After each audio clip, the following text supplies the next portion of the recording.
tika nzambe apambola libota moko ndeko moko famille moko na kati na tongo ya lelo. Amen. Amen. Ok, nzambe azwa lokumo. Nous avons vraiment pris le temps na mois d'août ya kolobela makambo moko très profond oyo ezalaka ba question mingi, ba question oto se posaka ezalaka biso ba Kristo, c'est-à-dire biso toyebi nzambe toposaka likambo oyo, toposaka question nini ezalaka que dit la Bible sur la mort, eloko nini oyo Bible ezoba na likambo tali kufa. Nalobaki cette question, la majorité des personnes qui se posent, ce sont des chrétiens. Pourquoi ba chrétiens azo sambela, il faut aye ba bénéfice na ye, ba intérêt na ye, o ba bengi yango na munoko musu ba avantage o ezali na kati na vie chrétien. Parce que okoki kolakisa kaka batu Yesu te, okoki kaka ko présenter batu te, ko présenter kaka batu Yesu Masiya te, mais présenter ba désavantage na ba avantage ya moto oyo aza ko servir nzambe na moto aza ko servir te. Mais tant tozo servir na déposition, tozo servir avec des intérêts, on a zoba ke nazo servir nzambe peke, pour na zoba ke soki pe naza na pasi nzambe tata pe akoya ko kita pe akosala. Et deuxième, nazo servir nzambe po nazali mwana na ye, na nzela na ye ndenga na zwi vie pe na zwi bomoi. Ba question wana ezali particulier oyo biso ba chrétien esengelaki na biso tombi tuna. Ezalaki na 3 étapes moko na lobaki ezaki on a sous savoir rappel, ezalaki très important. Et na 3 étapes on a baki la première chose, une séparation et une conséquence. Tango moto azako séparer na nzambe ayeba ke conséquences ezali. Conséquence eza d'une manière et d'une autre. Eza pe lokola muto akei koluka kisi, akei koluka kisi ya mbongo, kisi ya makasi, kisi eloko moko songolo na ndako molili. Ça pouvait être na ndako ya nganga, mais tango accompli makambo oyo esengeli te nde bayokanaki, eza na ba conséquences nango, eza na ba retour nango. Nde tomona ke mutu a désobéi na ba loi oyo nganga pesa kiye, ndako ya kotaki ba pesa kiye a désobéi. Tomona ka suite nango mutu akoma liboma, mutu akoma lokota matiti, mutu vi na ye komi désagréable. Donc vi na ye mobimba ebebi. Et pas nzambe sikoyo eza na ba conséquences ya mutu oyo a séparé na nzambe, et puis ba conséquences nango ezali. Conséquences nango ezali, eza na plusieurs conséquences.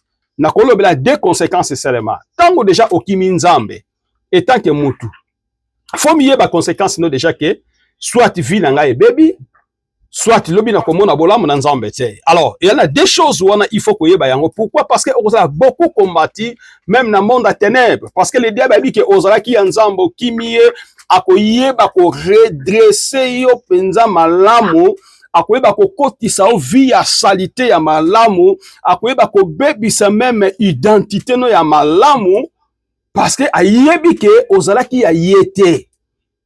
Mais lelo okomi na kana ye. Akoyeba c'est-à-dire ko protéger yo d'une manière diaboliquement na kati na vie na yo, vino mobimba e baby. Et puis tolobela ki na deuxième conséquence c'est toujours, pardon, na deuxième étape tobaki ton 3 étapes importantes, tobaki deuxième étape état d'innocence.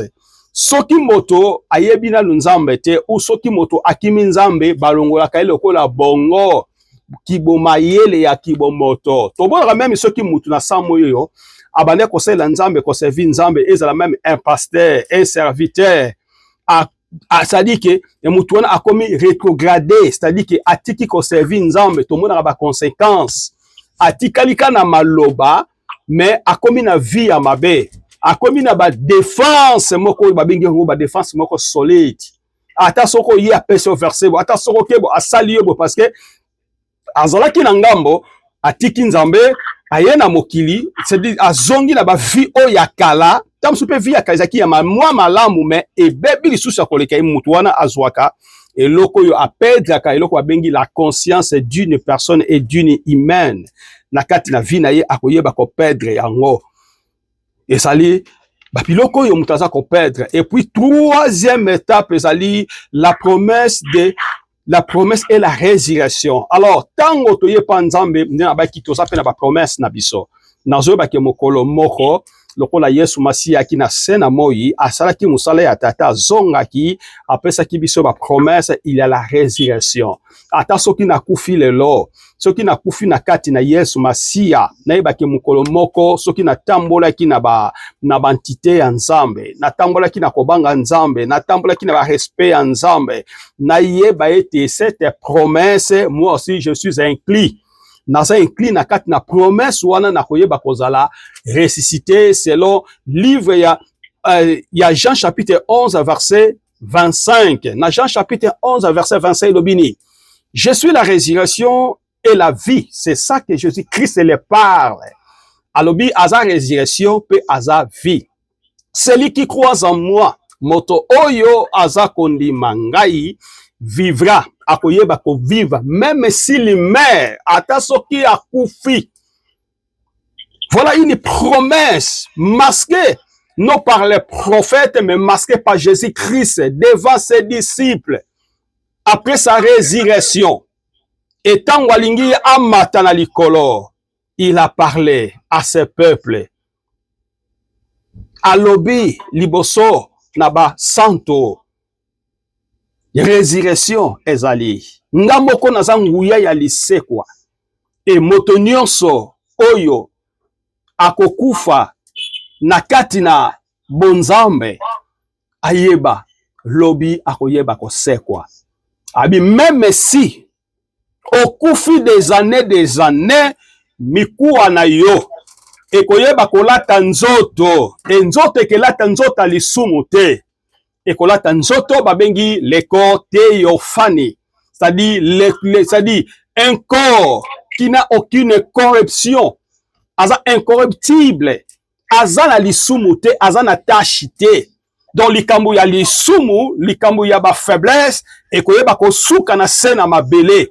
Mais tango Christ akoya pour enlever son église, nous devons être comme des saints. Donc nzoto yo même nzamba ko sambisa ngo lisusu te.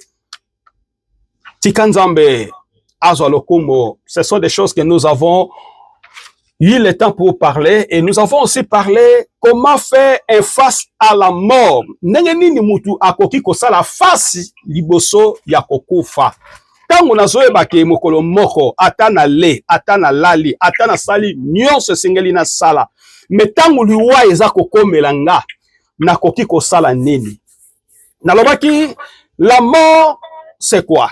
Nalobaki ko définir likambo etali liwa eza nini. Liwa nalobaki la mort est une séparation, bon, c'est-à-dire kufa ezali kokabwana, une conséquence, pe eza conséquence ya lisumu, ya péché. Et une ennemi que Dieu a vaincu, aza ennemi. O Nzambe ayebaki ko vaincre. Pourquoi c'est une ennemie la mort? Dieu créa Adam et Dieu dans son immensité, Adam na Ève bakomi moto moko, c'est-à-dire couple, un couple, basali un couple dans le Seigneur. Et Dieu, il avait déjà, c'est-à-dire donné les concepts, c'est-à-dire après ça qui ba loi, ba décret na kati na Adam. Il faut tant où Ève aye, Ève peut sengeli Adam apesa ye encore makambo yo papa alakisa ki ye. Et après avoir Ève yoki, mais des années, personne ne le sait, des années, et Ève aye ko kweya na mutambu ya serpent. O babengi les serpents les plus anciens, c'est-à-dire Satan le diable. Ayak aussi. Nzamba yebisaki bino, bo touche nzete wana te, ou ezali na kati na centre. Il sait pourquoi il vous a interdit. Parce qu'il sait que le jour où vous mangerez, et cet arbre qui est au milieu du jardin, vous deviendrez comme lui. Voilà le secret que Dieu vous a caché. Ça, c'est le diable qui parle avec Ève. Et Ève, aïe, alembuma ya nzete après avoir que le diable Satan le serpent akosiye alembuma obanda mokolo wana a présenté pe mbuma epai ya mobali bango mibale baye basanti bakomi bolumbo kobanda place liwa ekotaki sikoyo Bible ezolakisa biso na définition ça dit la mort c'est une séparation, une conséquence du péché et un ennemi que Dieu a vaincu. Asa ennemi oyo Nzambe aye ko vaincre ye. Nzambe aye baki ko vaincre ennemi liwa esika nini. Et Nzambe aye baki ko vaincre liwa na lobaki à partir ya boye na Yesu Masia ake ko botama na nzila na Marie. Jésus aye abandi ko prêcher, Jésus aye alakisi biso Nzambe tata. Et Jésus-Christ aye asali mission, ake na mission na tina croix. Et Yesu Masia alobi Père, tout est accompli. Tout ce que tu m'avais envoyé de le faire, je l'ai fait. Nyonso tinda kinga na sala ki yango sauf que moi na yali baby, c'est Judas Iscariote. Na loba ki lelo il a plusieurs Judas Iscariote na kati na église na biso. Bato déjà bakobonga kate na vie na nzela na Kristo. Bato déjà ke baza écarté ou te bandeli ya mokili. Yango na lobaki tant tozo kende ko semble il faut faire beaucoup d'attention. Judas azalaki moto oyo anaki na caisse ya église aki na maboko na ye. Metala Judas suite nezalaki akene komi diembika parce que azalaki moto déjà déclaré fils ya libebi. Donc, à qui n'a part, n'a kati na sacerdoce na Nzambe te. Voilà pourquoi ça n'a pas trouvé tout que l'église, tout que par l'influence des autres. Muninga biso ke na okendete, yopobi na okendete. Muninga biso ke ate na linga kamutuana te, yopo linga kamutuana te. Bien aimé, ezana makambo mususu, Nzambe ataka biso mise à part. Et Nzambe aza moto atonda na sagesse. Pourquoi? Voilà pourquoi que Nzambe mutu na mutu abota makana ba seconde na ye na minute na ye na ba soupçon de seconde na ye c'est-à-dire que mutu na mutu azobota manangonga pe na tango na ye onzamba bongisi po na ye. La vie chrétienne aussi c'est comme ça bien aimé. Alors to vanda na domaine autosobia la conséquence ennemi. Et c'est comme ennemi pourquoi la mort parce que Nzambe na kat na jardin d'Eden atiaki nzete wana na nzete wana ezaki na bomo ipe ezaki na kufa mais Nzambe asatandaki na une bonne semence na kati na jardin ya Eden na Adana Eve ba vivre pour du bon ba vivre seko na seko. Alors tangu ba yeko liambu mandeli wa ekoti alors Nzambe siko etanke Nzambe il faut atinda Yesu Masia aya akelele kulusu avant ekulusu ateya alaksa batuke il y a un Dieu o Nzamba lingaki biso abomba kibiso a protéger kibiso. Voilà o ezali un peu le nécessaire que nous devons retenir dans cet message. Alors Christ est envoyé à kitaki même na sa mabele to bakundek tanga kufa ki asaki 3 jours na mabele et les mêmes 3 jours qui récité c'est-à-dire à kitaki na sa na mabele ba oyo même bakufa ki liboso na ye il faut akita ate ya bango sango malamu. Comme dans le monde, il a fait 3 ans et demi, il faut penser na mabele, Christ a ça là 3 jours. En 3 jours, na domaine spirituel, c'est 3 ans. Oyo Christ peut à ça qui na mabele, de manière que qu'on prêche ba tout l'évangile de Jésus-Christ, qu'on prêche ba tout bola mon Nzambe tata, que ba to ba ye ba pe ba fada da phénomène, ya Nzambe, c'est ça la mort. Alors, nazo ba moi ba référence moi de façon que na komana oyo nazo lobela lelo. Alors, ce sont des choses que j'avais déjà parlé, mais aujourd'hui je voulais encore vous amasser un thème, toujours un sous-thème qui est intitulé la chute et la séparation. Bokwe ipe bokabwani. Bokwe ipe bokabwani, c'est-à-dire que Nzambe na biso batu. La première chose, la chute et la séparation. Comment tu peux écrire la chute ou la séparation? La chute, selon la Bible, Bible est eloko babengi chute. Ils allaient séparation, ils allaient séparer l'humanité de Dieu. Mais la mort de Jésus-Christ a réparé cette dimension. Voilà pourquoi dans le baki, okwe ya Adam na Eve et yaki kokabola biso na Nzambe. Wana kutu tangu biso to botami nano te, biso to zali nano te. Mais tellement que bangonde baza bakoko na biso e yambo. Ba yeba ki kokabwana na Nzambe tango kaka balemboma. ne place chute komaki. Alors, tango chute komi, la mort, kufa lisusu eye. Mais Jésus-Christ a réparé cette distance. Mais Jésus-Christ a yé ko réparer distance ya bokufi ya Adam na Ève.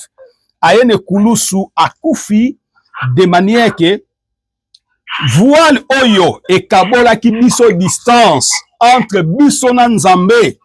Jésus-Christ aye ko zongisa yango. Vous savez une chose, même dans l'Ancien Testament, la Bible nous apprend que ezalaki na lien saint, lié très saint et lié des saints, c'est-à-dire lié très, c'est-à-dire par vie, lié saint et lié très saint.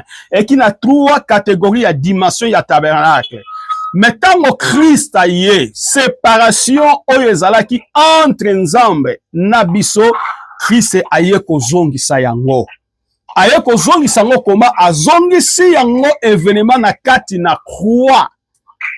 Tango aza koloba Père, tout est accompli et cette distance oyo ezalaki entre peuple na Nzambe, Christ ayebaki ko reni yango azongisi yango. Balobi par les voiles du temple déchiré, cet événement relié, la fin du paradis a perdu. Fin ya paradis oto bungi samaki oyebaki ko zongisa yango pe epesaki biso accès direct na Nzambe. Epesi biso accès direct na Nzambe. Kokufa na Yesu Masia nekoloso. Tanga crier, Père, Père, pourquoi as-tu m'abandonné? Et cet écrit, eyebaki ko reni biso, eyebaki ko kotisa biso, encore na intimité. Oyo biso toyebaki ko bungisa na Nzambe, et cette intimité okomaki distance, eyebaki ko zonga, pe toyebaki ko zonga encore deuxième grâce. Na nzela na Yesu Masia na ekoloso. Alors, la chute et la séparation, ezali na trois étapes moko, eza très important que nous devons les retenir. La première chose, oye kabolaki Adam, na Nzambe, c'était la désobéissance. Or, fruit nyonso ya kozanga kotosa pe koyeba ememaka biso na eloko babengi la rupture. Rupture, eza mot français, eza bokabwani. Donc, ce qui bato basali rupture, c'est-à-dire que bakabwani d'une manière, c'est-à-dire que bakoki kozala ensemble te, bakoki ko se accompagner ensemble te, bakoki ko umela pe ensemble te. Donc contact ko bazalaki nango liboso, contact wana eza lisusu te. Yango babengi yango na deuxième chose la rupture. Et puis esuki kaka na mo rupture te eyeko bakisama na mo babengi voile. Voile oyo et salaki séparation. Et salaki biso une distance entre biso na Nzambe ne eyebaki kozonga. Alors, nous devons progresser d'une manière d'une autre pour na koyeba ko avancer. La désobéissance, c'est-à-dire première chose, la désobéissance d'Adam et Ève choisissez ne pas écouter Dieu parce que bazangaki koyoka Nzambe. Yango ezali signe ya désobéissance. Deuxième, la rupture de l'homme est chassée du jardin d'Éden.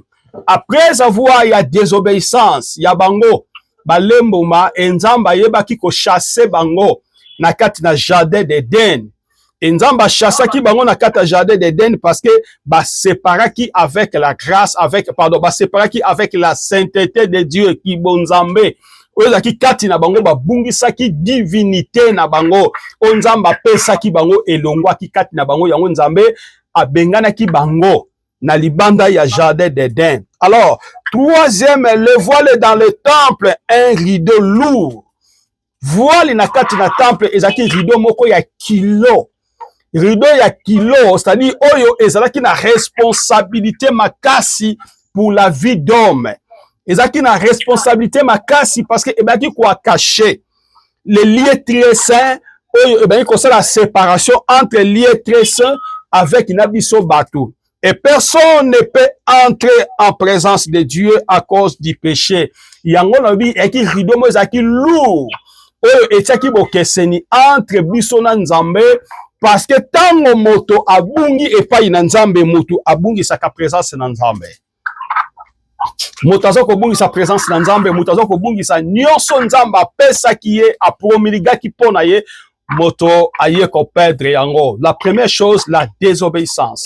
Genèse chapitre 3, verset 6, concernant la désobéissance. La femme vit que l'arbre était bon à manger. Moi, c'est à mon qui était nzete ezalaki malamu pona kolia et agréable à la vie pona bomoi. Elle prit de son fruit pe azwaki mbuma ya nzete et en mangeant nde aliaki yango. Elle en donna aussi à son mari pe ayebaki kopesa mobali na ye Adam qu'il en mangea pe baliaki yango.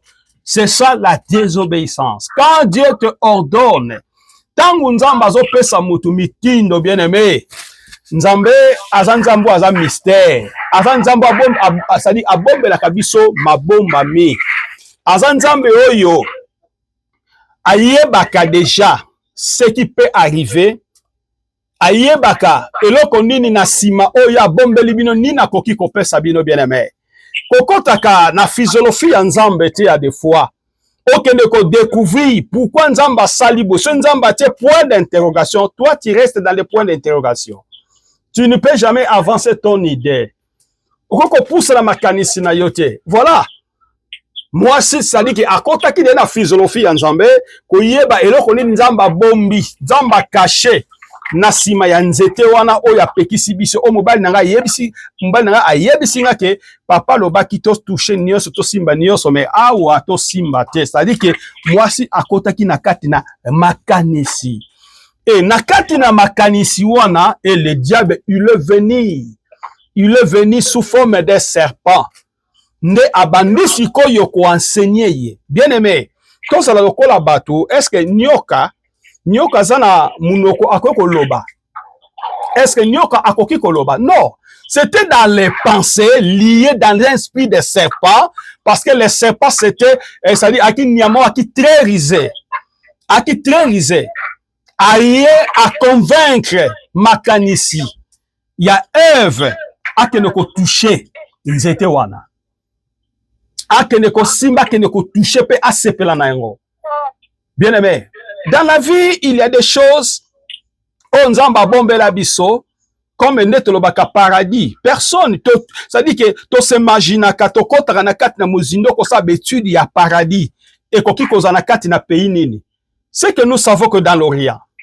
Mais e ko na coin nini, na province nini, na quartier nini, et sika nini, mais ce qui to zongi lisu na kati na jardin de totali 4 branches.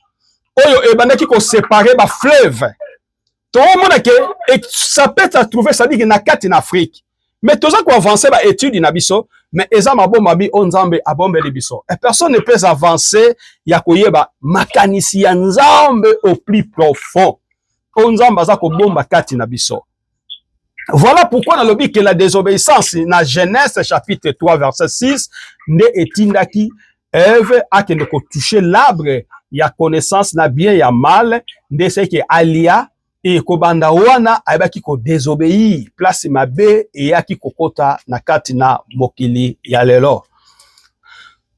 Entrer dans les péchés, tokota siko na kati na likambo etali lisumu et désobéissance. Romains chapitre 5 verset 12. Romains chapitre 5 verset 12, Paul dit comme ça: c'est pourquoi comme par un seul homme, alobi lokola na nzela na moto moko, le péché est entré dans le monde, lisumu nde koti na kati na mokili, et par le péché la mort aussi, c'est-à-dire na nzela pe na lisumu ne kufa eye, c'est entendu si tous les hommes, parce que tous ont péché. Alobi nini na kena na lingala, alobi lokola na nzela na moto moko, lisumu nde ekotaki na kati na mokili, pe lisumu yango nde ememi biso na nzela na kokufa, yango bato nyonso oyo tobotami, tous les hommes, na nzela na bato nyonso, parce que tout ont péché nde biso nyonso ati kaka ya Adam et basalaki na biso yo tobotami na semence ya Adam na Ève parce que bazali ba descendant na biso, baza ba koko na biso et nous sommes liés dans ces péchés. Na lingi na fongola na pengle eloko moko. Yango monaka, soko bokami na famille oyo eza na misala mabe, il faut faire beaucoup d'attention. Soko bokami na famille oyo eza na maladie moko, ezaka héréditaire, il faut faire attention parce que c'est un lien. Eza lien ancien, ya ba koko na bino. Lisumu ya Adam na Ève, biso batoza ba innocent. Mais to se retrouver na cadre ya lisumu wana. Parce que ba dan, baza ba koko na biso. Et biso tozali ba, ça dit, toali ba, ça dit que bato ba kitani na bango. Et tokomi lié, na kati na lisumu wana. Tokomi lié, na kati na kufa wana. Tokomi lié, na kati na makambo nyonso ya mabe, o bango ba salaki na présence ya Nzambe, et lati biso. Et Christ est envoyé, yango lobi, c'est par ce maîtrise que nous sommes guéris. Nanzela na makila, nanzela na bapota, na baseto babeta ki ne kulusu na makolo, ne e permettre biso to ba kobika. To biki na nzela na Yesu Masia. Donc Yesu Masia aza porte bonheur pour na église, corps du Christ. Yesu Masia aza porte bonheur. Na baeban so baso croire na ye. Il est le sauveur de l'humanité. Il est le sauveur. Moïse a voulu faire, mais ayebaki ko accomplir mission wana te. Nzamba sa Moïse na test ya bana Israël na kati na Égypte. Mais Moïse akoka mission wana te. Moïse a koka mission te. Mais Christ est envoyé à accomplir cette mission bien-aimée. Voilà pourquoi nous avons fait dans, c'est-à-dire, faites attention, na ba famille otobotami nango, parce que na kata ba famille na biso eza na ba coutume. Et coutume eza mot, eza biblique. Mutako sayote. Coutume eza mot, eza biblique, ce sont des réalités. Eza coutume eza biblique, eza ba réalité bien-aimée. Alors, il faut faire beaucoup d'attention. Quand tu te sens que tu es né dans une famille, le kolanga, il faut nazala fort. Na ba coutume na biso ya famille na biso, il faut nazala fort. Ne ba ko dominer, ne ba ko sijeti. Likolo na ba domination wana. Na ba famille muso ezalaka soki ya yana na balite ya mwasi ya liboso be ya mobali. Yo pe leki okozelaka mukolo ya kobala. Soit soki yo za na mbongo okopesa yaya mbongo akeluka mwasi akende kobala. Soki yaya bali yo posi opportunité. Mais soki yaya bali te yo kobala te. Et soki on insisté et comme memelo liwa. Et ça bien aimé, ce sont des coutumes. Même soki ke ça dit yana ya mwasi aza ya mwasi basi misusu balandi mais yo zi opportunité ya mubali ya kobala yo bien aimé ba ko compliquer yo na famille jusqu'à ce que ba ko accorder que yaya na yo abala ou ake se retrouver na kati ya ndako mobali moko songolo apesa biloko nde yozwa opportunité. C'est la coutume bien aimé. Coutume existaka. Mutako sayote. Mais biso ba chrétien toyebaka ko dominer. Ozo vivre na même famille mais oso bima d'une manière spirituelle. Oso bima na ba lien wana. Obima na ba entité wana, obima na ba règle wana, obima na ba transcendance wana. Ya famille so bima. Yango vie de prière, c'est notre nourriture. Vie de prière, c'est notre force. Vie de prière, c'est notre protection, bien-aimé. Faites attention, bien-aimé. La famille existe. Les coutumes existent, bien-aimé. Existe, bien-aimé. Ne faut pas négliger, mais être fort parce que tu es plus que la coutume. Parce que Jésus-Christ est na croix, ayeba qui convaincre, ba onion, ceux qui empêcher biso, pour te bakobika, ndenge Paul alobi na Romains chapitre 5 verset 12. C'est pourquoi, comme par une seule homme, le péché est entré dans le monde et par le péché, la mort aussi s'est entendue sur tous les hommes parce que tous ont péché. C'est la coutume, bien-aimé. Likambo ya Adam et Ève mekanga biso. Likambo Adam et Ève ezinga biso.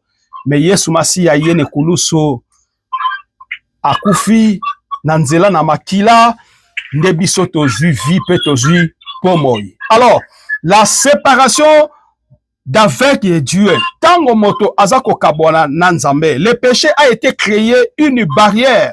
Le sumu et salamaki et komaki une barrière, une distance immédiate tango kaka basali masumu ekomi barrière pour la biso boyokani na biso na Nzambe et tozangaki komene vie ya malamu na présence ya Nzambe parce que entendement spirituel wana ate Adam et Ève na Nzambe bayebaki ko perdre yango et Nzambe akomaki musika na bango et même cette semence eye kokota na kati na l'humanité mobimba parce que l'homme a été déchu maintenant par l'impulsion du jardin d'Éden. Nzambe aye ko benga na bango na kati na jardin d'Éden na Genèse chapitre 3 verset 23 à 24. Genèse chapitre 3 verset 23 à 24. L'Éternel Dieu le chassa du jardin d'Éden. Nzambe tata ayebaki ko bengana bango Adana Ève na kati na jardin d'Éden. Il chassa l'homme pe abengana ki mobali et il le mit à l'orient du jardin d'Éden pe ayebaki ko bengana bango tinda ki bango na kati na orient ya jardin d'Éden esika wapi ba ange chérubin oyo bayaki avec les épées flamboyantes épée oya moto kozinga jardin mais Adam baki na kati na jardin wapesika bozwi ezalaki ya libela na libela wapesika Adam aregnaki comme un roi wapesika Adam azwaki bonzambe wapesika Adam azwaki opportunité mais suite ya désobéissance Nzamba yoko chasser bango na orient et na orient wana Nzamba te ba ange flamboyant c'est-à-dire des chérubins des protecteurs de manière que va protéger tout autour ya jardin wana bayeba ko batela ngo po Adam et Ève bayeba ko zonga te pour garder le chemin de l'arbre de vie lokola baliaki yako bunga etikalaki selema ozaki ya vie ya seko na seko yango Nzambe ayebaki ko tia ba chérubin de manière que ba protéger na nzela wana na nzela sadi na nzela oyo ememaki na kati na nzete ezalaki oyo etikalaki ya vie bayeba ko protéger yango po bayeba ko koma te bayeba ko toucher yango te bien aimé et ça na ba conséquences musu lelo toza ko vivre na kati na bombo na biso suite ya désobéissance balobaka moto ya botami liboso na yo azan expérience humaine c'est-à-dire que yo lelo na kati na mokili roleke na mayele te nyonso yo lingo sala ya yebi déjà ozo lingo sala boye place yo okoma esika tel bien aimé donc Nzambe ayebaki nyonso et puis Nzambe apesaki o esengelaki apesa de manière que bango bayeba ko vivre bien aimé de manière que bango bayeba ko sepela bien aimé mais l'homme n'a pas voulu ya koyeba ko zana kati na carnet na Nzambe il voulait faire oyo banaki ko semble ye bon otango zolinga osala malamu mabe oyo zomona ngo malamu Nzambe aikataka moto Nzambe alongaka na présence na moto Nzambe alongaka totalement na kati na vino mobiba yango mona ba makambo mosusu yo c'est-à-dire chrétien bandi ko sala okomosa makambo na pratiquer ba bengi ba errade yo zomona zo sala malamu me bato bazomona makambo yo zo sala bazomona sous clair te bazomona yo changer mais yo mo zo komiye baté parce que la première chose c'est la conscience l'homme perd sa conscience mutabungi saka bo moto oyo ekoki ko memaye bo moto ekoki ko sangise na Nzambe nde moto ayebaka ko bunga yango alors la conséquence spirituelle na moto oyo azokabona na Nzambe emenaka nini Ésaïe chapitre 59 verset 2 mais ce sont vos iniquités ezabo kabwani na bino mabe na bino masumu na bino qui font une séparation tango moto aza ko pratiquer mabe moto akomaka na séparation na Nzambe yebaka ke tango ozotambola na mabe na kati na vie na yo eloko liboso oyo ko perdre na kati na vie na yo ezali intimité l'intimité eza facteur spirituel eza facteur spirituel eza eloko Nzambe apsanganaka na motu eloko Nzambe akomaka bomoko na motu tanga zoloba faisons l'homme à notre image ce qu'il a dû c'est l'intimité eloko liboso Nzambe atiaki intimité Intimité de komaka, mututanga lobi likambo se réalisé. Parce que il a une relation spirituelle na Nzambe, une alliance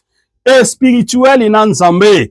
Devant maladie soka lobi, Nzamba bikisi. Devant ba problème soka lobi, Nzamba a sali miracle. Devant une citation, c'est-à-dire, ba citation belé ya vie kokuta na biso, et l'autre etinda ke bon que ça c'est un homme de Dieu, c'est l'intimité. Et l'intimité, est un facteur moko ya sainteté. Est un facteur moko mutu na relation identique na Nzambe. Dans ce cas lobi, Abeleli a insisté, Nzamba salaka. Nzamba yokaka. Bakoko yele likambo. Bako yele mutakufi. Bako yele eke mutasalelo komoko songolo. Même un paralytique, même un station quelconque.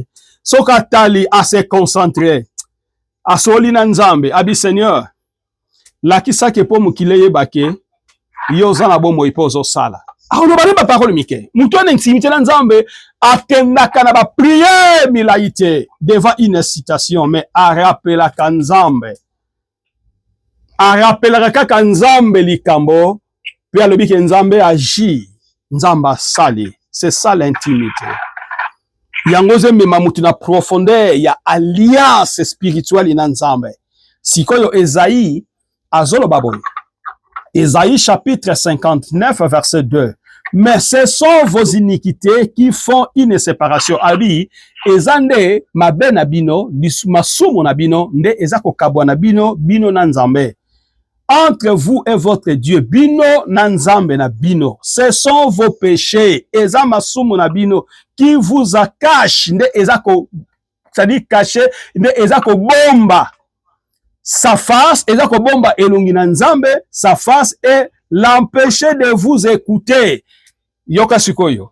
Soki mutu azoko marcher na vie ya mabe, ata soka beleli Nzambe. Nzambe akomaka na phénomène, ya un chérubin. Ya un chérubin pourquoi? Parce que azipaka mapapu na ye, ezipi elongi na ye. Tangu ezipi elongi na ye, c'est-à-dire que prière yozo sala. Arti ya mapapu wana ezipi elongi na Nzambe. C'est-à-dire ekomi barrière. Ekomi barrière o ekomi kopekisa yo. Nzamba yoka yo. Ekomi kopekisa yo, Nzamba défendre likambo na yo. Ekomi kopekisa yo, résultat ezala, parce que ozo tambola na vie ya mabe. Donc quand tu marches dans la vie du péché, quand tu es assis dans le péché, je vous rappelle ce matin, je vous rappelle par rapport à l'écriture, tout ce que vous demanderez à Dieu, il y a une barrière spirituelle. Oyo ekomi kokabola yo na Nzambe. O Nzamba zo yoka lo sambo na yote, Nzamba zo yoka yote, mais o eza mange important loka la vie de dénonciation, o se dénoncer vie o ya mabe de façon que Nzambe abanda ko yoka lo sambo na yo. 2 Corinthiens chapitre 6 verset 17.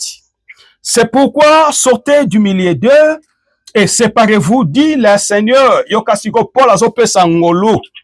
Na bato oyo baza kotambola na nzela ya mabe, na bato oyo mabe ekomi ko empêcher bango ke Nzamba yoka losambo na bango te. Paul sikoyo aye ko lendisa bino pe ayo lendisa biso na tongo ya lelo na 2 Corinthiens chapitre 6 verset 17. C'est pourquoi sortez du milieu de nayango bima esika wana et séparez-vous pe kabwania. Kabwana yo yebi eloko ni na vino kokoko kabwana yango. Oyebi, ngana yebi te.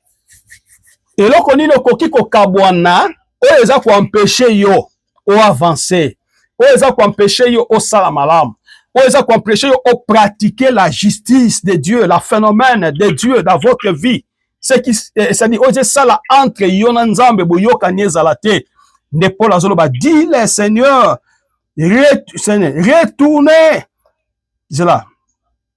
Ne touchez pas à ce qui est impie. Pe koyeba ko simbate oyeza impie. Oyeza impie, on Nzamba déclaré yango que l'homme ne peut jamais toucher comme l'arbre. Oyeza ki na milieu ya jardin, c'était un arbre. Nzamba définit ki yango d'une manière comme impie. Oyo mutakoy ko approcher te ko simbate.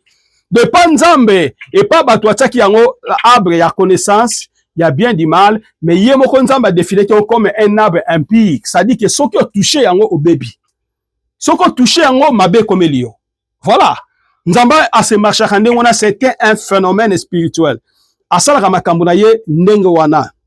Alobi, ne touchez pas à ce qui est impie et je vous accueillerai. Soki oyebi ko simba te o ezali ya mabe, o touché yango te, ngai nzambe na koyeba ko yamba yo.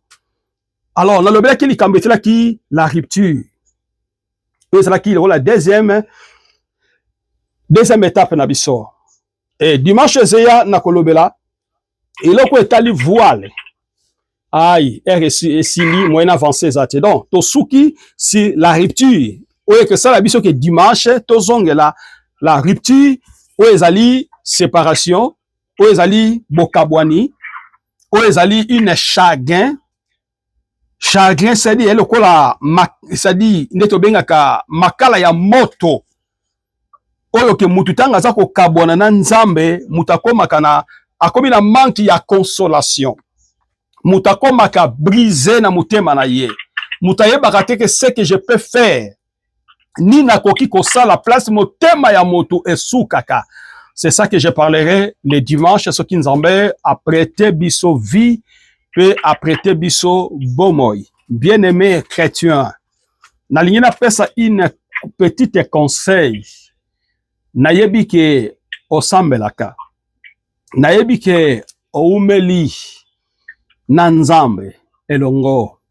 Mais nzambe tata otoza ko servi aza muninga na biso te. Aza muninga na biso te parce que nzamba za na nzoto lisumu te. Mais biso tolata nzoto ya lisumu. Mais lelo tozwi ngolu na nzela na Yesu Masia totika su na nzoto ya lisumu te. Mais soki ti lelo ozo tambola na vie ya mabe, ezela kisa ete ozana na bokabwani na nzambe. Na enseigner biso, na talisi biso, komba mutu a separaki na nzambe, a separaki déjà à partir ya jardin d'Eden. Zokande nzambe ataki mutu a vivre vie o babengi la vie éternelle. Mais tango mutu a désobéi à partir la chute nde makambo nyonso ebebaki na se na moi oyo. Et lelo par la mort et la résurrection, ya grâce ya Christ Jésus sur la croix. Biso lelo ba otozalaki misika, tozaki musika na grâce, na ngolu, na présence dans Nzambe. Et nous avons obtenu cette grâce à travers la mort de Christ dans la croix. Et nous devons protéger cette grâce. Nous devons protéger ngolu, la mort de Christ. Yango yemoko a déclaré, c'est par ce maîtres-ci que nous sommes guéris. C'est Paul qui déclare. Nanzela na bapota na Yesu Masia ne kulusu nde biso tobiki tozi ngolo. Nangena yebisa yo ozi ngolu na tongwa lelo. Ozi ngolu po na bana na yo.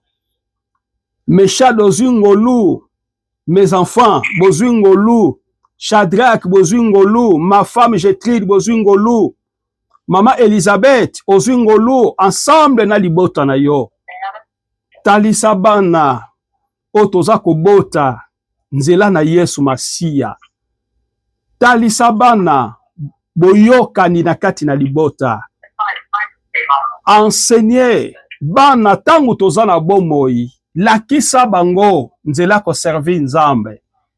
Parce que soki biso toloni la grâce qui est en nous na kati na bana na biso ekezala eloko ekotika la seko na seko.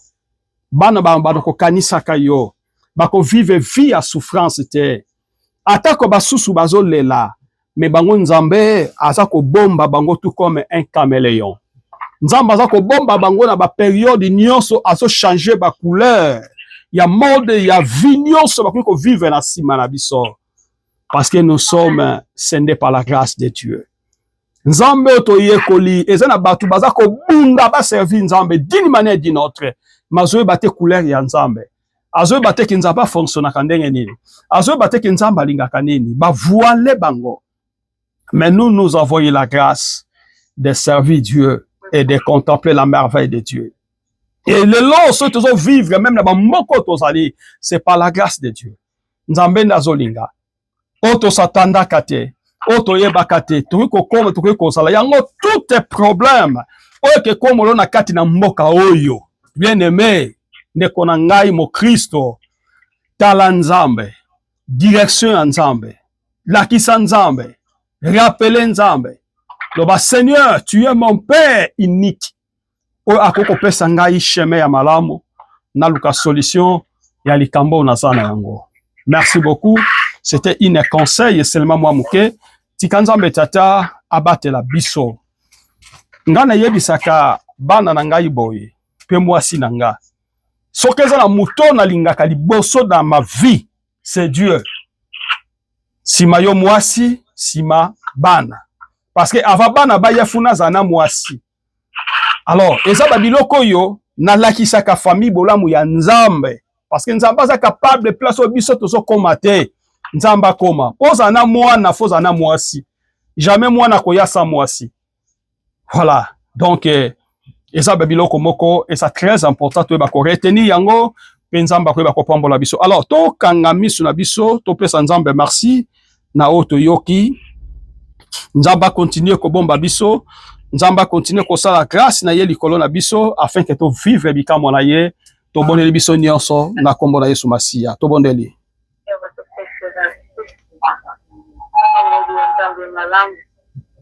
Et dès qu'il parle, tu as d'une manière à l'autre. C'est Dieu, merci.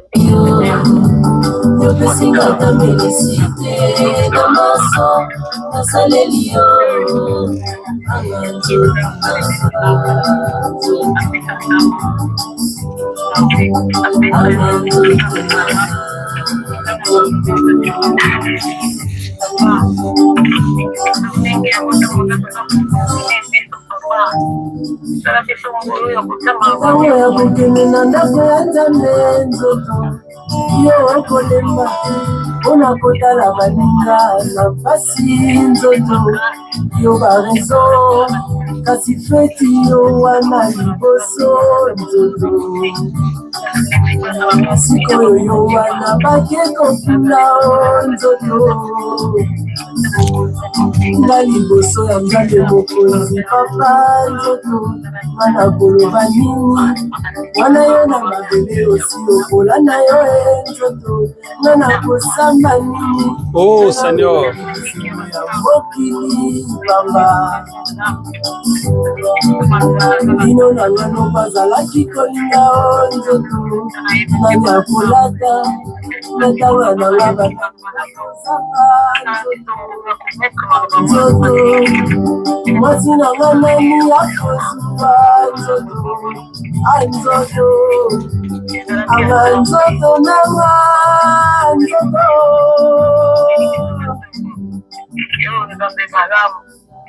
Tovanda Kimia, merci. Merci. Merci dans la prière. Seigneur, merci. Une opportunité de continuer à biso tango nyonso. Tozana pour ça, tout ça la volonté na yo, aide-nous Père. Liloba oyo bayebanso bakoza opportunité pour na kolanda ngo et fortifier bango et pesa bango vie na kombo na Yesu. Kolo pesi biso opportunité ya kozana sena moi poto continuer koyekola. Na nzela na koyekola nde mokolo moko tokondima ya solo oyo loba eza vrai. Au nom de Jésus.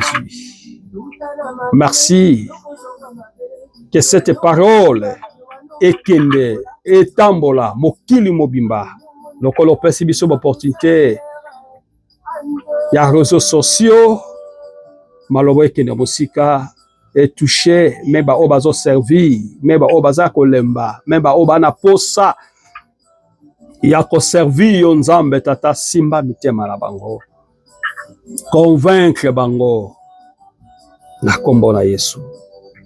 Tika to lekisa mokolo malamu na dimanche ya lelo ya début ya mois ya août elongo na yo yondo yebi début ya mois ya août pe fin na yango bomba biso batela biso oyo bongisi na nzela na kolia epesamela biso tozwa ngolo ya kutana lisusu dimanche po toloba na part na yo na kombo na Yesu Masia sanjo la manetwama pambola mama Lisette elongo na libota na ye pambola mama Gertrude elongo na libota na ye na bana na ye pambola pasteur fidèle bolangu na yo eumela liboso na biso tozala ba exemple père d'une manière d'une autre père na kombo na Yesu pe pambola ba o nyonso bakolanda maloba oyo ezala vie pe za bomoi au nom de Jésus-Christ amen. Ok, tobeti maboko pour la gloire de Dieu. Tika nzambe na biso azwa lokumu apambola moto moko. Alors, tolobi bopo na communiquer. À des fois on mona batu bakoti 8, 10, à des fois batu bakoti 4, à des fois batu bakoti misatu mine eza ko faire plainte. Biso tozo sala o eza volonté ya nzambe. Tozo ki yango gratuit, pe tozo sala yango gratuit. Mais au contraire, biso tozo ko se sacrifier. Bata ebele pozwa ya ko méditer, ya ko préparer matin, ça prend, il faut que mutu ezana kimia. Tika nzambe tata apambola. Alors, comme d'habitude, tout ça à partir à 10h juste neto bandi, à partir à 9h50, 55, nena fongola ka ligne na biso, de manière que pour qu'on rappelle batu mususu ba déjà que tozo banda na juste. Alors, tika nzambe tata azana biso ensemble. Alors, bana babiso baza kokola, boko tisaba na ligne. Pesa numéro ya mwana, bakotise na kati ya ligne ndeti bana na ngai moko na mona mibale ba présenter te parce que msoza ya mukena no na moni meshadi ye wana zali meshadi liyeye c'est mon enfant aza ligne c'est que msusu wana zu salle du thé tamsu baza ensemble place baza place wana. Alors tokota bana biso na nzela na eloko malamu o biso toza koyoka po bango pe ba yoka lobi ezala malamu et que ezala malamu mingi tika nzambe tata apambola bino. Alors nabaki soki tobeti na YouTube na biso obeti Pasteur Fidèle TV officiel 2025. Okomona toutes les prédications sont là. Donc nyonso to salaka na prédication, prière était mais na prédication, na exhortation. Nyonso eza na kata YouTube. Donc toza déjà na 188 prédications. Comme en 2025, ti na 2026 déjà, j'avais compté toza na 188. Donc oh ezekota lelo comme 189 prédication ya ba vidéo. Ce que zo landa ba matéya naza koteya. Bien aimé, tu te trouveras que moto na nzambe ana quelque chose. Et koyeba ko pambola vie na yo pe koyeba ko avancer na makata mabebele parce que je prends le temps pour faire les enseignements. La plupart c'est que je prêche c'est les enseignements. Pour na yaka na chaque dimanche te na matéya menazwa habilité ya motam suna ke nango mois mobimba 4 semaines mobimba. Na ke na lité ya moko 4 semaines à côté na ba domaine nyonso de façon que pour na ko permettre biso to yeba ko avancer to yeba ko yekola pour l'obito za ba bon chrétien oyo za na ba atima oyo za na parole ya nzambe ndeze sala biso tel que biso to sali tika nzambe tata apambola yo pe apambola libota na yo pona mokola lelo to suki